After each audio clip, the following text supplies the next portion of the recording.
Salam Sobat Ministry Channel, apa kabar? Semoga dalam keadaan baik-baik saja. Hari ini kita kembali mendengarkan kesaksian Bapak Daud Tony. Bapak Daud Tony akan menyaksikan pengalamannya bertemu dengan iblis.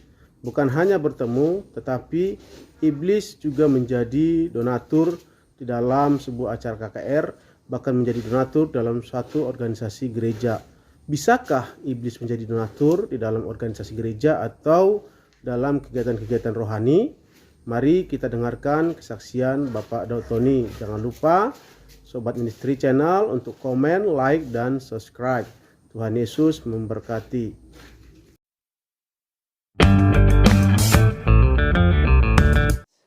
Nah, saya mau tanya, siapa yang percaya setan bisa memberkati dan jadikan kaya? Angkat tangan. Siapa yang tidak percaya? Angkat tangan. Siapa yang bingung? Angkat tangan. Nah, ingat, yang percaya setan memberkati berarti apa? Dulunya pernah minta.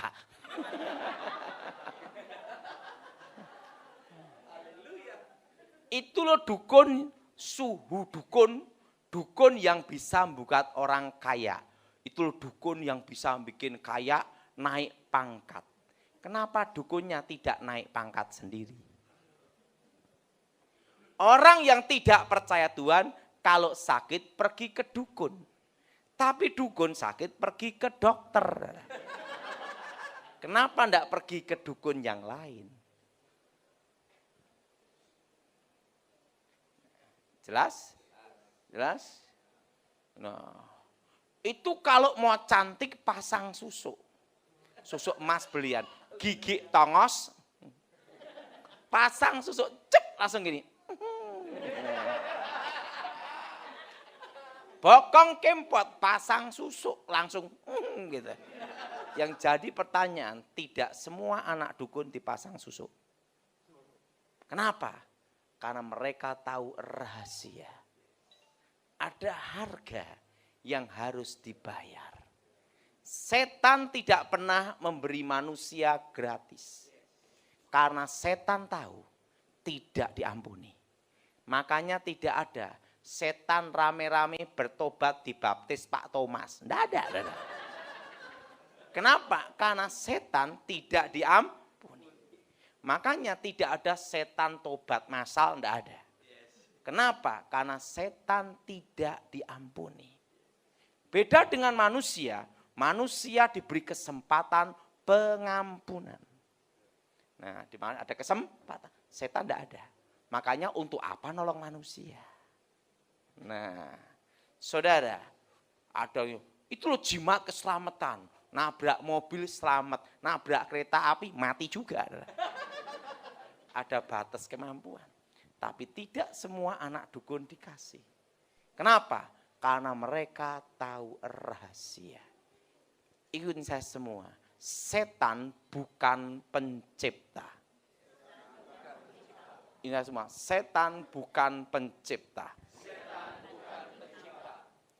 Apa bedanya Tuhan dengan setan? Ada. Tuhan menciptakan yang tidak ada menjadi ada. Kalau setan tidak bisa mencipta, yang sudah ada itu yang dikerjakan terus. Makanya ilmunya setan dari dulu sampai sekarang itu tidak berubah. Tidak berubah. Kenapa saudara? Karena setan bukan pencipta. Setan itu lagu lama, kaset baru aja. Itu aja strateginya.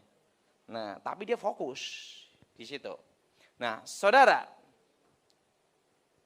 semua perjanjian setan itu selalu berhubungan dengan hari ke-6. Nah, dulu sebelum saya bertobat, sebagai seorang dukun, itu tahu rahasia ini. Tahu tentang hukum keadilan yang maha kuasa. Orang baik, orang jahat, orang Kristen, non-Kristen, Hindu, Islam, Buddha, semua diberinya berkatnya masing-masing.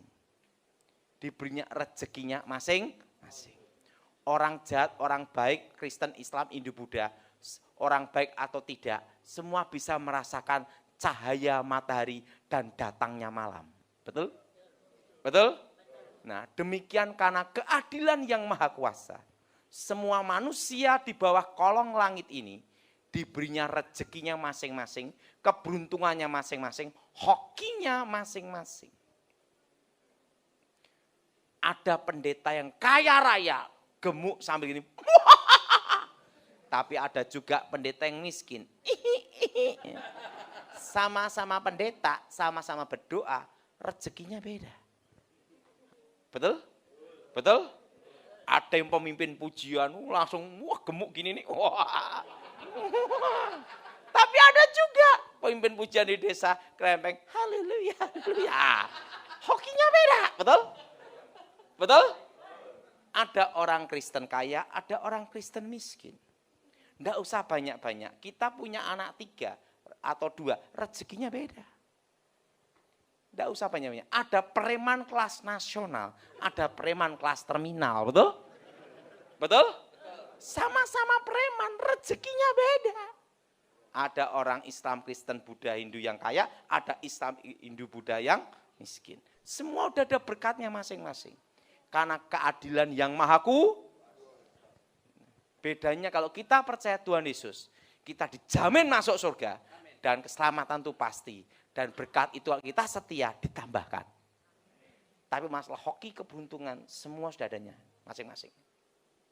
Nah, kalau orang minta kekayaan sama setan, keberuntungan sama setan, itu diambil dari mana? Diambil dari anak cucunya. Makanya sama-sama minta ke dukun, sama-sama minta ke kuburan, ada kuburan keramat macam-macam, rezekinya beda-beda. Kalau kuburan keramat itu bisa bikin kaya, kenapa juru kuncinya miskin? Kenapa? Karena dia tahu rahasia. Kenapa dia tidak minta sendiri? Sama-sama minta ke dukun, sama-sama minta ke setan, ada yang kaya, ada yang tetap miskin, malah tambah bangkrut. Ya kan? Kenapa? Karena tergantung rezeki anak cucunya. Kalau rezeki anak cucunya besar, hokinya besar. Orang tuanya kerja apapun berhasil. Tapi setelah orang tuanya mati, anak cucu ini kerja apapun bangkrut, sial habis. Kenapa? Karena rezekinya sudah diambil dulu sama orang tuanya. Dan kutukannya tidak bisa menikmati kekayaan itu. Tidak bisa menikmati apa, saudara? Kekayaan itu. Coba Bapak berdiri. Bapak, situ aja. Bapak dikasih kaya raya. Tapi ada resiko agar dibayar. Tidak bisa menikmati kekayaan, stroke, sakit gula. Anak edan mati ke neraka, istri dibawa setan. Mau Bapak? Pikir dulu. Ada harga yang harus tidak bisa menikmati kekayaan itu. Jelas? Jelas? Nah, setan bukan pencipta. Nah, orang yang ngambil jimat keselamatan, itu keselamatan anak cucunya dipindah ke orang tuanya. Dan kena kutukan miskin seumur hidup. Dan anak cucunya sering kecelakaan dan sakit-sakitan. Ada harga yang harus dibayar. Setan tidak pernah memberi manusia gratis. Jelas? Jelas? Orang yang minta pengarisan itu rezeki anak cucunya dipindah orang tuanya. Dan tidak bisa menikmati kekayaan itu.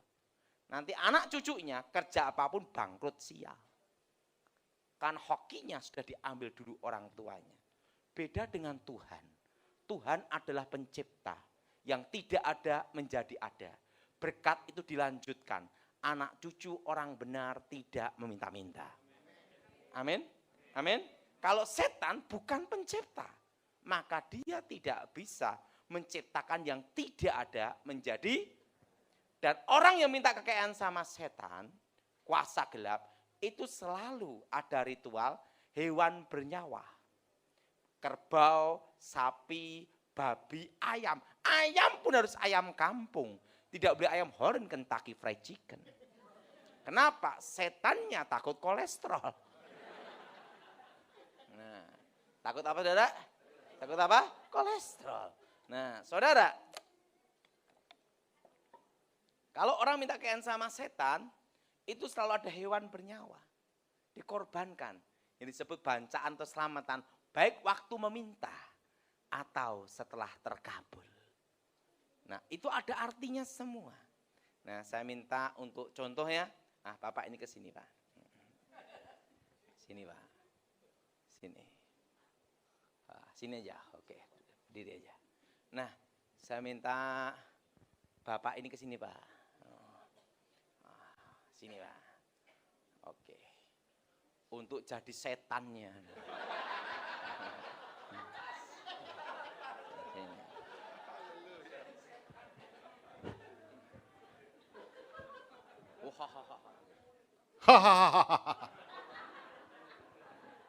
Cocok.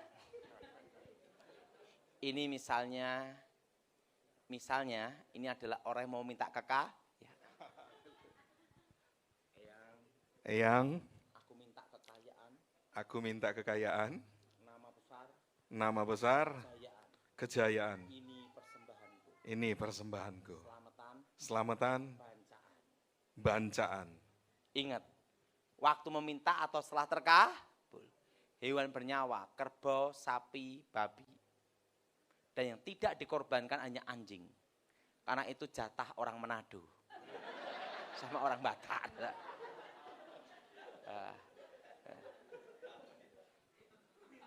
Baiklah cucuku. Baiklah cucuku.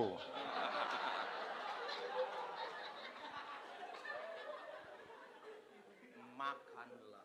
Makanlah. Pasti dia setelah itu suruh makan. Hewan bernyawa itu bicara tentang hari Jumat. Yang bicara tentang masa depan. Dan ini bicara tentang apa? Keturunan anak cucu.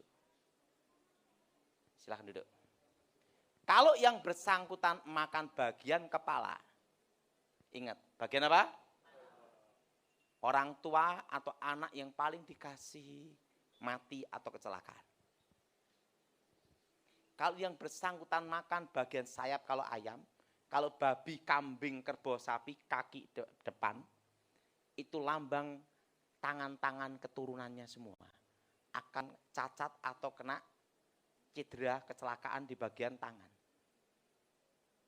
Kalau yang bersangkutan makan bagian kaki belakang, kalau kerbau, sapi, babi, kalau ayam kakinya, maka kaki-kaki keturunannya akan sakit semua. Dan bahkan lahir dalam posisi apa? Cacat kakinya.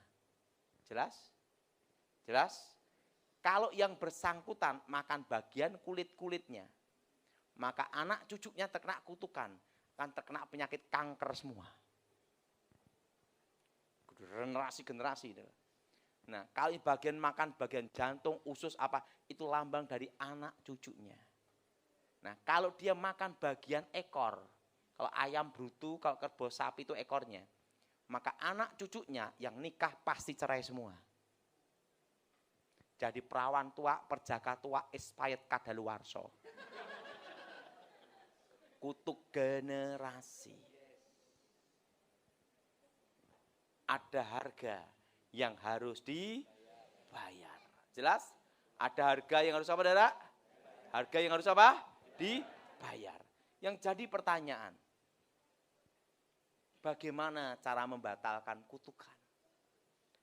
Banyak sekali kasus. Banyak sekali kasus. Orang percaya Yesus mau. Begitu bertobat, dulunya minta kekayaan sama setan, begitu bertobat langsung habis bangkrut.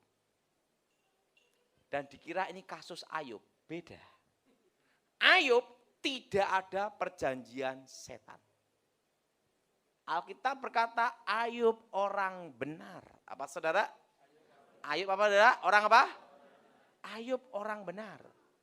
Tuhan menguji, Tuhan mengizinkan, iblis mencobai. Apa saudara?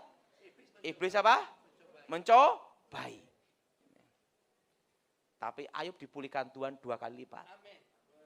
Nah, kalau kasus ini kasus perjanjian setan, tidak ada hubungan dengan kasus Ayub.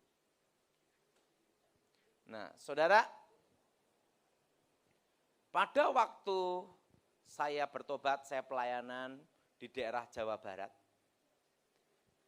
ada seorang bapak, dulunya waktu muda itu miskin, jatuh miskin. Muda jatuh miskin. Waktu itu dia bermimpi ada seekor ular naga besar keluar dari kota Solo. Waktu itu katanya keraton Solo terbakar. Bermimpi ada ular naga besar keluar dari keraton Solo. Setelah itu dalam mimpinya masuk ke dalam rumahnya. Tiba-tiba kan mimpi ini. Ada kakek-kakek tua datangi dia pagi-pagi. Nak, pusaka ini mau ikut kamu. Sarungnya putih, morinya. Dibuka pusaka itu. Rangkanya dari emas. Ada tulisan Hono Coroko. Kerisnya lekuk 9. Ada emas dan naga gini. Dan apa yang terjadi? Begitu dibuka gini, langsung gini orangnya hilang. Bapak ini lihat keris ini, letakkan ke lantai. Kalau engkau keris sakti, tunjukkan kekuatanmu. Langsung keris itu berdiri sendiri gini. Lekuk 9. Langsung keris ini diacungkan ke langit gini. Waktu keacungkan ke langit, tiba-tiba walet-walet langsung datang. Wungus. Masuk ke dalam rumah kontraannya dia. Dan 3 bulan kemudian, rumahnya udah banyak sarang putih. Dia lihat ini keris ini. Apa yang terjadi? Langsung dia jual sarang walet itu, cari rumah kosong dekat rumah waletnya orang. Keris itu diacungkan ke langit. Walet orang pindah semua. Wah. Setelah itu dia ambil sarang putih, jual, bangun rumah walet. Dia panen itu sampai 1,5 sampai 2 ton. Kaya raya. Rumah waletnya banyak sekali. Tapi dia tidak bisa menikmati hidup. Istrinya selingkuh sama satpam.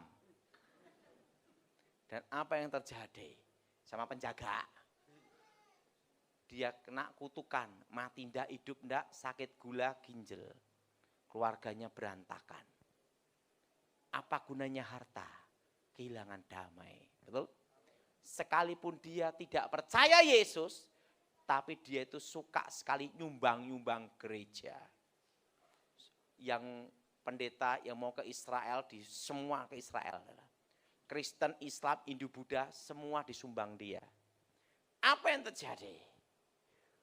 Walaupun dia belum bertobat, tapi sering ngadakan KKR. Nah, nyumbang-nyumbang gereja. Suatu kali yang diundang saya khotbah, itu udah berapa puluh tahun yang lalu. Bapak ini tidak datang dalam KKR. Setiap KKR dia tidak pernah datang. Yang datang hanya uangnya doang. Apa yang terjadi? Habis saya khotbah, pendeta-pendeta memberitahu saya, Pak Daud, kita akan ketemu donatur kita. Tolong Pak Daud kalau bicara hati-hati. Loh kenapa? Ini donatur kita. Kalau dia tersinggung, stop, gereja susah. Saya ngomong, gereja tidak boleh ngandelin manusia, ngandelin Tuhan. Iya, tapi Tuhan punya hikmat. Gitu lah. Nah, susah ngomong lah sama pendeta. Daripada ribut, ya udahlah. Apa yang terjadi? Saya ikut ke rumah bapak ini. Bapak ini saudara udah tua. Saya lihat dia. Salaman gini. Bapak ada setannya ya. Saya lihat di lemari itu ada ular besar di situ. Bapak ini langsung pucat. Pendeta di belakang. Pak Daud ingat donatur kita. Donatur. Saya tidak peduli ya. Langsung bapak ini ngomong. Memang aku ini kaya karena setan. Pendeta di belakang mengatakan. Donatur kita setan. Donatur kakak? Setan. Baru tahu ada setan ngasih donatur. Dan waktu itu saya berhenti. Ya. Bapak percaya Yesus bertobat. Langsung ngomong gini, kamu kok bisa menembus kekuatan batin saya? Karena banyak orang ketemu saya pemuka agama, tapi tidak bisa menembus kekuatan batin. Siapa kamu sebenarnya? Sehingga bisa menembus kekuatan batin saya. Langsung saya ngomong gini, saya Tony, nama baptis Daud. Kakek saya sapu angin, nenek saya si setan kobaran api setan. Langsung dia gini, berarti kamu keturunan terakhirnya? Iya. Pembunuh tercepat tanpa jejak? Iya. Langsung ini. Saya pernah dengar keturunan setan kobaran api setan masuk bertobat. Iya, itu saya. Langsung dia ngomong, kebetulan saya baru nyari kamu. Langsung dia cerita, aku tahu kutukan pusaka ini. Langsung dia ke lemarinya buka. Sarungnya emas. Lekuknya 9. Naga gini. Emas.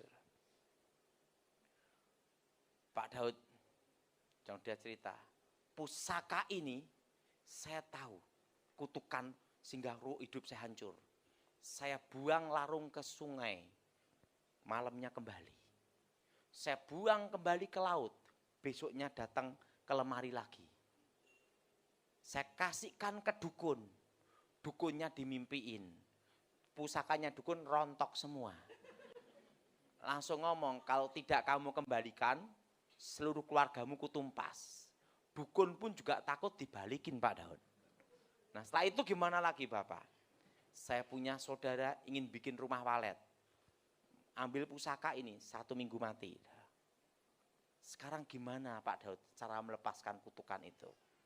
Engkau percaya Yesus, kutukan dibatalkan. Amin. Pak kalau dibatalkan, gimana walet saya? Saya ngomong, waletmu aman, ada caranya untuk membatalkan di dalam nama Tuhan Yesus. Kalau itu saya mau. Selain pusakanya, sini. Diapain Pak Daud? Musnahkan kekuatannya dan kerisnya. Langsung pendeta-pendeta, Pak Daud, sarungnya ini kan emas. Bagaimana kalau untuk gereja? Saya ngomong, mau enggak kutukan pindah ke kalian semua? Mau enggak kutukan pindah ke kalian semua? Enggak. Ya udah dibakar. Tak suruh bakar. Saya duduk di depan, mereka di belakang. Waktu korek api, mati. Korek api mati. Dan pada waktu di korek api berapa kali mati terus, keris itu berdiri sendiri gini. Pendetanya, dalam nama Yesus, lari. Nyusul saya di belakang, Pak, kerisnya berdiri sendiri, Pak. Saya lihat, hancur dalam Yesus. Langsung pusakanya tak pegang, patahin langsung. Nah, itu apa yang terjadi? Baru Bapak itu lepas dari kutukan, keluarganya dipulihkan, waletnya tetap aman. Nah, kenapa bisa terjadi seperti itu? Nah, ini kejadiannya seperti ini. Saya minta Bapak tadi ke sini. Nah, sini.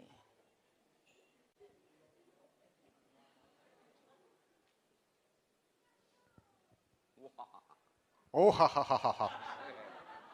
Yang aku minta kekayaan.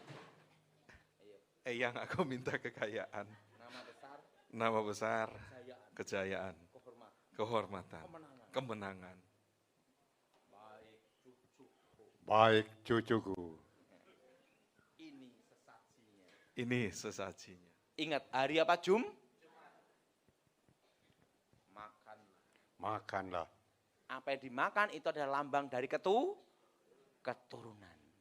Ingat, setan bukan pencipta. Rezeki diambil dari anak cucu. Jadilah ini. Sini Bu, sini Bu. Jadilah ini. Contoh aja. Rumah, tanah, pabrik, ruko. Kan gitu deh. tiba-tiba datang saya selalu jadi orang baik aja. Maukah engkau percaya Yesus? Mau. Nah, dalam doa pelepasan, pemutusan, sering doa seperti ini. Ini semua, di dalam nama Tuhan Yesus. Segala perjanjian setan, ikatan kutuk keturunan, kami batalkan, kami hancurkan, kami putuskan dalam nama Yesus. Segala perjanjian setan atas hidupku, kami batalkan dalam nama Tuhan Yesus.